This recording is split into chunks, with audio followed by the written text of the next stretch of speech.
আল্লাহ পাক চান যে আমরা যেন জান্নাতে যাই। যদি আমরা জান্নাতে যেতে না পারি পরকালে, একটা কারণে যেতে পারবো না, অনলি একটা কারণ, সেটা হলো আমাদের নিজের দোষে। একটা কারণ, যারা জাহান্নামে যাবে মানুষ এবং জিনদের মধ্যে, নিঃসন্দেহে মহাবিশ্বে তারা ছাড়া জাহান্নামে যাওয়ার উপযুক্ত কেউ ছিল না। ও জাহান্নামে যাওয়ার উপযুক্ত ছিল বলেই আল্লাহ পাক তাকে জাহান্নামে পাঠাবেন। আর যারাই জান্নাতে যাবে প্রত্যেকেই শুধু আমলের বদৌলতে যাবে না, বরং আল্লাহ পাকের রহমতেই যাবে। কেউই তার আমল দিয়ে জান্নাতে যেতে পারবে না। আল্লাহ পাকের রহমত যাদের উপরে বর্ষিত হবে তারাই জান্নাতে যাবে ইনশাআল্লাহ। কে আমল দিয়ে যেতে পারবে? যত আমলই করি বলা যাবে না এই আমলের বদৌলতে জান্নাতে যেতে পারবো। আল্লাহ পাক দয়া না করলে হবে না। আল্লাহ পাক চান যে আদম সন্তান যেন জান্নাতেই যায়।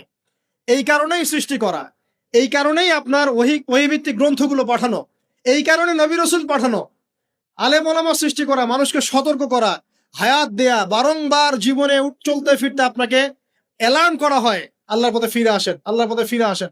অ্যালার্ম করা হয় না? বিপদ দিয়ে আপনাকে অ্যালার্ম করা হয় আল্লাহর পক্ষ থেকে। আপনি চলতে পথে হোঁচট খান, আল্লাহ আপনাকে অ্যালার্ম দেন, ফিরে আসো।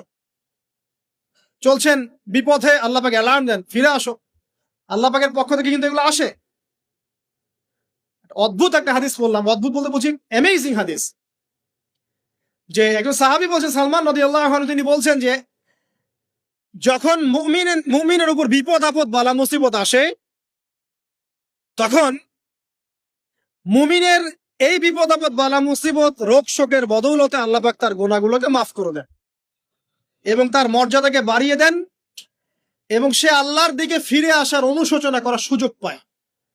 আর যখন কাফের মুশরিক বা ফাসিক মানুষকে এইসব রোগ ব্যাধি বিপদ আপদ বালা মুসিবত ঘিরে ধরে, তার দৃষ্টান্ত ওই ব্যক্তির ন্যায় যে ব্যক্তিকে,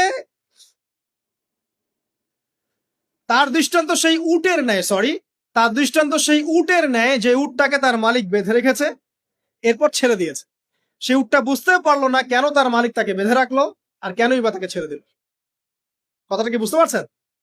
যারা আল্লাহ দ্রোহী, তাদের উপর যখন বিপদ আপদ বালা মুসিবত আসতে থাকে, তারা বুঝে না যে কি জন্য আসলো আর কেন চলে গেল। কিন্তু মুমিন ব্যক্তি, যারা মুসলিম, আল্লাহর অনুগত, তাদের বিষয়টা হচ্ছে এমন, বিপদ আপদ বালা মুসিবত রোগ ব্যাধি তাদেরকে আল্লাহর দিকে ফিরিয়ে নিয়ে আসবে।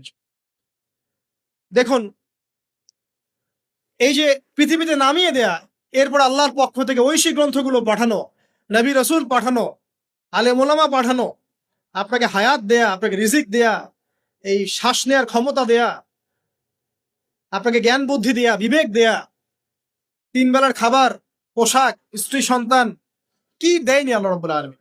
এই যে সমস্ত নিয়ামত গুলো দেয়া, এগুলোর একটা উদ্দেশ্য, আপনি আমি যেন এটাকে উপলব্ধি করি যে এগুলো আল্লাহর পক্ষ থেকে আসছে এবং আল্লাহর দিকে আমরা অভিমুখী হই, এছাড়া কোনো উদ্দেশ্য নাই। সামনে যান, নূহ আলাইহিস সালাম, একদিন 2 দিনেই কি আল্লাহ পাক তার কওমকে ধ্বংস করে দিয়েছেন? 950টা বছর আল্লাহ রাব্বুল আলামিন সময় দিয়েছেন কওমকে, আল্লাহর দিকে ফিরে আসো, আল্লাহর দিকে ফিরে আসো। নবী দাওয়াত দিয়েছেন প্রায় 950 বছর। যখন তারা ফিরে আসে নাই, তারপরে আল্লাহ রাব্বুল আলামিন গজব দিয়ে ধ্বংস করেছে।